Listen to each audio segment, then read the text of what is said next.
Hi friends, இன்றைக்கி நம்ம ரொம்ப சுவையாக அதே சமயம் சாஃப்டாக இருக்கிற மாதிரி காளான் பிரியாணி எப்படி செய்கிறதுன்னு இந்த வீடியோவில் பார்க்க போகிறோங்க. இப்போ தான் முதல் முறையாக நம்ம சேனலில் பார்க்குறீங்கன்னா சப்ஸ்கிரைப் செய்து கொள்ளுங்கள்.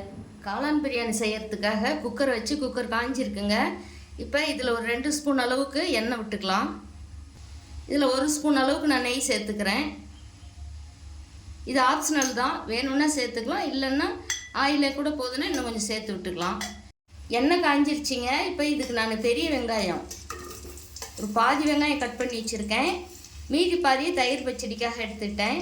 இப்போ இந்த வெங்காயம் இதில் கொஞ்சம் வதங்கட்டும். வெங்காயம் பாதி வதங்கி வந்துருச்சு. இந்த சமயத்தில் ஒரு 4 முந்திரி சேர்த்துக்கலாம்.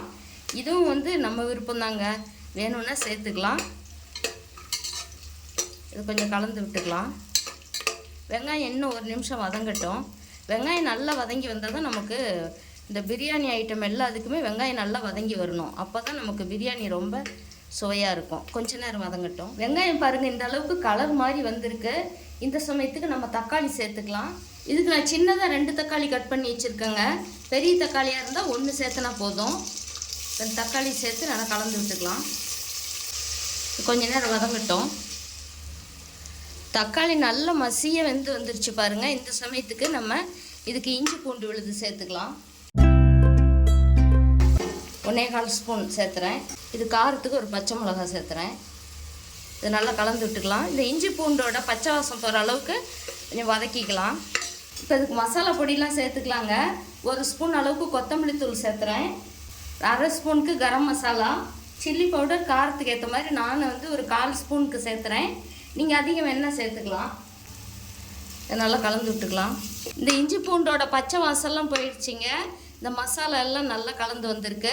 இந்த சமயத்துக்கு நம்ம கட் பண்ணி வச்சுருக்கிற காளான் இதோடு சேர்த்துக்கலாம். இதோடு சேர்த்து இது கலந்து விட்டுக்கலாம்.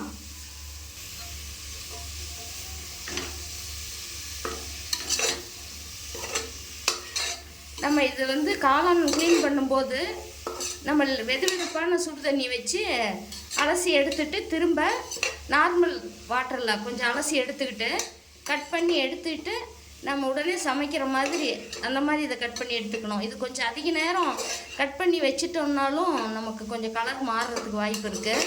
மசாலா சுவையெல்லாம் இதில் கலந்து வர்ற வரைக்கும் கொஞ்சம் நேரம் வதங்கட்டும்.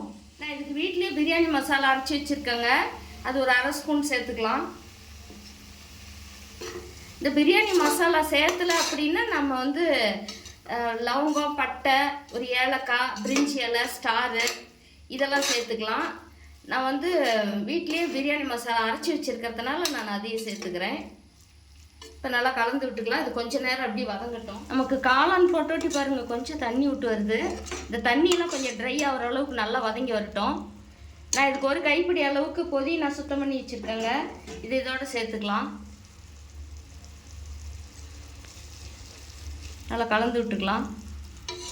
காளான் வதங்கும் பொழுதே இதுக்கு தேவையான அளவு உப்பு சேர்த்துக்கலாங்க. கல் உப்பு கலந்து விட்டுக்கலாம். இதுக்கு நான் ஒரு 1/2 லெமன் எடுத்திருக்கேன்.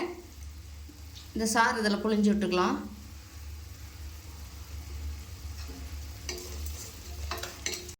இதுக்கு 2 ஸ்பூன் அளவுக்கு புளிப்பில்லாத நல்ல கெட்டி தயிராக சேர்த்து விட்டு நல்லா கலந்து விட்டுக்கலாங்க.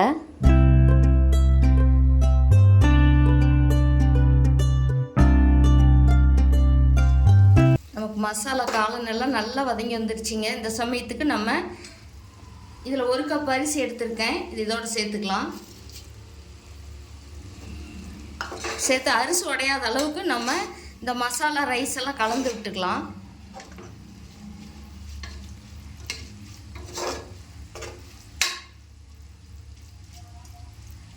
இப்போ இந்த சமயத்துக்கு நம்ம அரிசி எடுத்த கப்லேயே 2 கப் அளவுக்கு தண்ணி வச்சுக்கலாங்க. நான் இதில் அளந்து வச்சுருக்கேன். இதில் சேர்த்துக்கலாம்.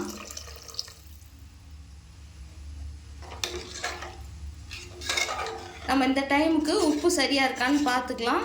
உப்பு பத்தலைன்னா சேர்த்துக்கலாம். எனக்கு உப்பு இதே போதுமானதாக இருக்குது, அதனால் நான் உப்பு சேர்த்துக்கல. அதை நல்லா கலந்து விட்டுட்டு ஒரு கொதி வரட்டும். நம்ம மூடி போட்டு விசில் போட்டுக்கலாம். இப்போ மூடி போட்டுக்கலாங்க.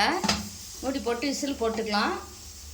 இது நான் சாப்பாட்டு அரிசியை நம்ம டெய்லி செய்கிற சாப்பாட்டு அரிசி தான் நான் வச்சுருக்கேன். அதனால் நான் 1 பங்குக்கு 2 பங்கு தண்ணி வச்சுருக்கேன். நீங்கள் பிரியாணி அரிசி, பாஸ்மதி ரைஸ் அந்த மாதிரி வைக்கிறதா இருந்தால் அதுக்கு தகுந்த மாதிரி நீங்கள் தண்ணி குறைச்சி வச்சுக்கலாம். விசிலும் அதே போல் இது 4 விசில் நான் விடுவேன். 4 விசில் வந்துருச்சுங்க. இப்போ திறந்து பார்க்கலாம்.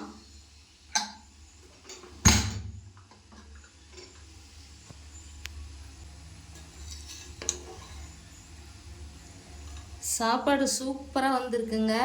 நம்ம அந்த சாப்பாட்டுக்கு நெய், தயிர் இதெல்லாம் சேர்த்துனதுனால சாப்பாடு நமக்கு நல்லா ரொம்ப சாஃப்டாக வந்திருக்குங்க. இது நீங்கள் மட்டன், சிக்கன் பிரியாணியை விட இந்த மாதிரி காளான் பிரியாணி செய்யும் பொழுது வாசனை நமக்கு வீட்டுக்கு வெளியிலேயே அப்படி தூக்குங்க. இது மாதிரி உங்கள் வீட்டில் இருக்கிறவங்களுக்கும் நீங்கள் ஒரு டைம் செஞ்சு கொடுத்து பாருங்கள். உங்களை எல்லாரும் பாராட்டுவாங்க. அடிக்கடி இது போல் செய்ய சொல்லி கேட்பாங்க. ரொம்பவே சுவையான காளான் பிரியாணி ரெடி ஆயிடுச்சிங்க. இந்த காளான் பிரியாணிக்கு தயிர் பச்சடியோட பரிமாறலாங்க.